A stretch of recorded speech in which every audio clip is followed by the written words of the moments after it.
Hello students. बच्चों, अभी तक हमने अर्थमेटिक मीन से रिलेटेड जितने भी अलग अलग मेथड्स थे उनके अनुसार हमने उनके न्यूमेरिकल्स करे थे और मुझे पूरी उम्मीद है और आगे भी रहेगी आप लोगों से कि जो भी कुछ आपको इस क्लास में पढ़ाया जाता है स्टैटिस्टिक्स की, आपको उसकी प्रैक्टिस करनी ही है। बिना प्रैक्टिस के आपके ये कॉन्सेप्ट और आपके ये न्यूमेरिकल्स कभी भी क्लियरली आपको समझ में नहीं आएंगे। इसलिए आप डेली इसकी प्रैक्टिस कीजिए, इसमें रेगुलर बने रहिए। तो आज अर्थमेटिक मीन की इसी कंटिन्यूएशन में हमारे पास एक नया टॉपिक है, that is combined arithmetic mean, सामूहिक माध्य। अब ये क्या होता है? अभी तक हमने बच्चों जो कुछ भी सीखा है वो हमारे पास एक सीरीज़ होती है, एक इंडिविजुअल सीरीज़ ही है हमारे पास, चाहे वो ग्रुप वाली सीरीज़ हो, चाहे ओपन एंड क्लासेस हों, चाहे इंक्लूसिव सीरीज़ हो। लेकिन हमको केवल किसी एक ही यूनिट के बारे में या मान लीजिए एक ही ग्रुप के बारे में हमको अर्थमेटिक मीन निकालना होता था। लेकिन यहाँ पर कंबाइंड अर्थमेटिक मीन में हम दो या दो से ज़्यादा ग्रुप के बारे में अर्थमेटिक मीन की कैलकुलेशन करेंगे। अब ये क्या है कंबाइंड अर्थमेटिक मीन? पहले आप यहाँ पर इसको समझ सकते हैं।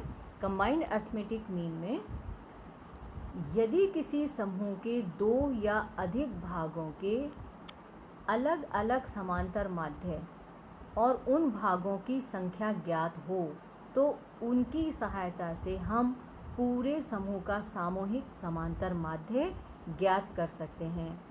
मान लीजिए यदि किसी समूह के, देखिए यदि किसी ग्रुप, हमारे पास यदि ग्रुप है उसके दो या दो से अधिक भागों के, मान लीजिए हमारे पास दो ग्रुप हैं या दो ग्रुप हैं ए और बी, तो उन दोनों के हमको मीन वैल्यू दी हुई होगी, यानी हमको एक्स बार दिया हुआ होगा, ए का एक्स बार दिया होगा और हमको बी का भी एक्स बार दिया हुआ होगा और उनके नंबर दिए होंगे। ए ग्रुप का नंबर दिया होगा एन ए और बी ग्रुप का नंबर दिया हुआ होगा एन बी। बस हमें इनको आपस में मल्टीप्लाई करना है और इनको जोड़ के और एन ए और एन बी से डिवाइड कर देना है। इसके फार्मूला अपन देखेंगे। ये इसका फार्मूला है, देखिए सामूहिक समांतर माध्य ज्ञात करने के लिए ये फार्मूला हम यूज़ करते हैं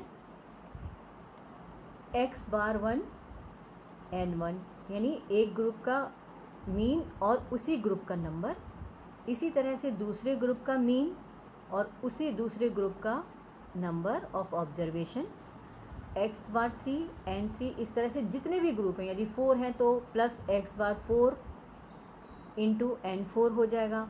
5 ग्रुप है तो एक्स बार 5 इंटू एन 5 हो जाएगा। जितने भी ग्रुप आपके दिए हैं इस तरह से वो ऐड होते चले जाएंगे और उनके हम रेस्पेक्टिव नंबर से उनको ऐड करके डिवाइड कर देंगे। कंबाइंड अर्थमेटिक मीन में देखिए ये भी सेम ही चीज़ है। If we have the arithmetic mean and numbers of observations of 2 or more than 2 related groups, यानी दो या दो से ज़्यादा हम ग्रुप के हमारे पास अर्थमेटिक मीन हैं और नंबर हैं उनके, तो हम कंबाइंड एवरेज मालूम कर सकते हैं इन ग्रुप्स का by applying this formula. Same cheese x bar 1 2, 1 2 क्या मतलब है? ग्रुप 1 और ग्रुप 2 का एक्स बार कंबाइंड हमने निकाला हुआ है।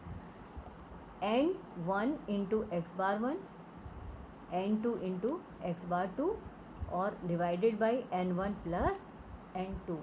अब देखिए हम इसमें ये सब एक ही वही चीज़ है जो हमने पिछली स्लाइड में देखी थी, उसकी एक्सप्लेनेशन है कि x bar 1 2 combined arithmetic mean को डिनोट करता है। X bar 1 arithmetic mean of the first group, x bar 2 second group का अर्थमेटिक मीन है।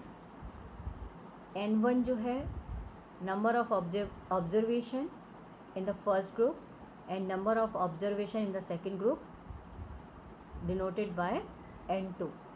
नाउ अब हम इसका एक न्यूमेरिकल देखेंगे। देखिए बिल्कुल क्लियर है बच्चों, बहुत आसान है ये, किसी तरह का कोई कन्फ्यूज़न इसमें आपको नहीं होना चाहिए। हमारे पास ये नंबर दिए हुए हैं N1 40 और x बार 1 इज़ 10। इसी तरह से दो ग्रुप हैं और N2 इज़ 60 बार 2 इज़ 15।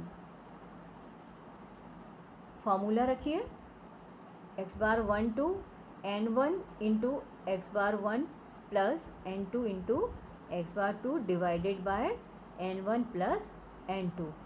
अब हम इनकी रेस्पेक्टिव जो हमारे वैल्यूज़ हमको गिवन हैं हम वो यहाँ पर रख लेंगे। N1 हमारे एग्जाम्पल में कितना है, दिस इज़ 40, तो हमने यहाँ पर 40 रख दिया।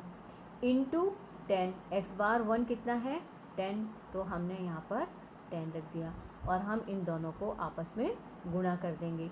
प्लस N2 कितना है 60, तो ये हमारा 60 इंटू 15, ये इसका x बार है। इन दोनों की आपस में मल्टीप्लाई कर देंगे और N1 plus N2 is N1, 40 plus 60, 40 plus 60, ये हमने यहाँ पर इनको ऐड कर दिया।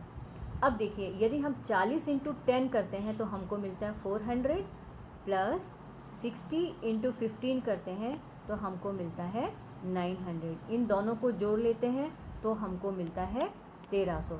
400 plus 900 is equal to 1300 divided by 100, 40 plus 60, ये 100 हो गया। और इनको यदि हम डिवाइड करते हैं तो देखिए दोनों जीरो से दोनों जीरो कट गई और तो हमको मिल गया 13। ये आपका कंबाइंड अर्थमेटिक मीन है। ये तो था दो ग्रुप के बारे में। अब हम मान लीजिए हमको 3 ग्रुप दिए हुए होते हैं। जब हमको 3 ग्रुप दिए होते हैं, मान लीजिए 3 फर्म्स हैं, फर्म 1, फर्म 2, फर्म 3, यानी ग्रुप 1, ग्रुप 2 और ग्रुप 3। इसके ये मीन वेजेस हैं 12, यानी फर्म 1 का मीन वेज x बार जो है वो 12 है। इट मीन्स ये हो गया हमारा x bar 1। This is firm 2 का हो गया x बार 2, फर्म 3 का हो गया x बार 3। ठीक है, हमको वैल्यूज़ मिल गए और नंबर ऑफ़ वर्कर्स में ये हमारे पास N1 है, दिस इज़ N2 है और दिस इज़ N3 है। फर्म 3 का N3 है।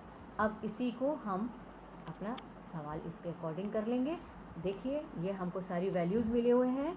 x बार मिला हुआ है हमें, x bar 1, x bar 2, x बार 3 मिले हुए हैं, N1, N2, N3 मिले हुए हैं। हम उनके कॉरस्पॉन्डिंग फिगर्स फॉर्मूले में रखते चले जाएंगे और इस तरह से सॉल्व करेंगे तो हमको अप्रॉक्सीमेटली ये कंबाइंड मीन मिल जाएगा 15.33। आप पेंसिल और नोटबुक लेके बैठिए और इस सवाल को अपने आप से खुद सॉल्व कीजिए तो ये आपको क्लियर हो जाएगा। तो बच्चों ये अर्थमेटिक मीन के बारे में अभी तक अपन ने काफ़ी डिटेल में हर मेथड जो है वो अपन ने सीखा है इस लेक्चर में। अब नाउ वैसे तो ये थ्योरी है, थोड़ी बहुत छोटी सी थ्योरी, बेसिक की चीज़ें हैं जो मैंने यहाँ पर लिखी हैं और आप मेरिट्स और डीमेरिट्स देखने के लिए आप अपनी बुक में से भी पढ़ सकते हो और उसमें से ही पढ़ना है, लेकिन बस मैंने तो केवल यहाँ पर थोड़ा सा ही आपको समझाने के लिए ही लिखा है कि इसकी मेरिट क्या है, इसका सबसे बड़ा गुण क्या है। तो the arithmetic mean is very simple to understand and easy to calculate, मतलब इसको समझना और कैलकुलेट करना बहुत आसान है। दूसरा, it is influenced by the value of every item in the series, मतलब यदि वो 5 की सीरीज़ है, 5 संख्याएं हैं हमारे पास या 10 संख्याएं हैं हमारे पास, किसी भी संख्या में कोई भी परिवर्तन होता है तो हमारा x बार नेचुरल है, हम ऐड करते हैं, एडिशन में कोई भी यदि 2 की जगह 20 हो जाता है तो वो हमारा जो एवरेज है वो एकदम से चेंज हो जाता है। नेक्स्ट इस पे आइए, डीमेरिट्स ऑफ अर्थमेटिक मीन, इसकी अवगुण क्या है ना। इसका सबसे बड़ा दोष जो है, it is changed by extreme items such as very small, and very large items. ठीक है, ये यदि वैल्यू यदि 4 की जगह 40 हो जाती है, और मान लीजिए 4 2 3 4, तो 4 पहले 4 2 6 और 3 9 और 4 13, अभी 40 2 42 और 3 45 और 4 49। तो इस तरह से हमारे एवरेज में फ़र्क पड़ जाता है। It can rarely be identified by inspection, मतलब हम इसको सीरीज़ यदि दी हुई है तो हम इसको केवल देख करके मालूम नहीं कर सकते, हमको तो इसको कैलकुलेट करना ही पड़ेगा। हम कैलकुलेट करके ही इसको मालूम कर सकते हैं। एक और इम्पॉर्टेंट चीज़, in some cases arithmetic mean does not represent the original item, मतलब इससे ना हमको सही, कई बार सही पिक्चर क्लियर नहीं हो पाती। क्यों नहीं हो पाती? मान लीजिए यदि हमारा एवरेज निकला, हॉस्पिटल में पेशेंट्स कितने एडमिटेड हुए, एवरेज बताओ, तो हम क्या कहते हैं, एवरेज कितना निकला एडमिटेड हुए हॉस्पिटल 10.7 पर डे। तो 10 मरीजों की संख्या 10.7 कैसे हो सकती है? एवरेज निकालना है, या तो 10 का एवरेज निकलेगा या 15 का एवरेज निकलेगा, है ना। हम डेसिमल में इस चीज़ को व्यक्त नहीं कर सकते। सो बच्चों, these are there some merits and demerits of arithmetic mean. अगली बार हम एक नए टॉपिक के साथ आप लोगों से मिलेंगे। Thank you very much.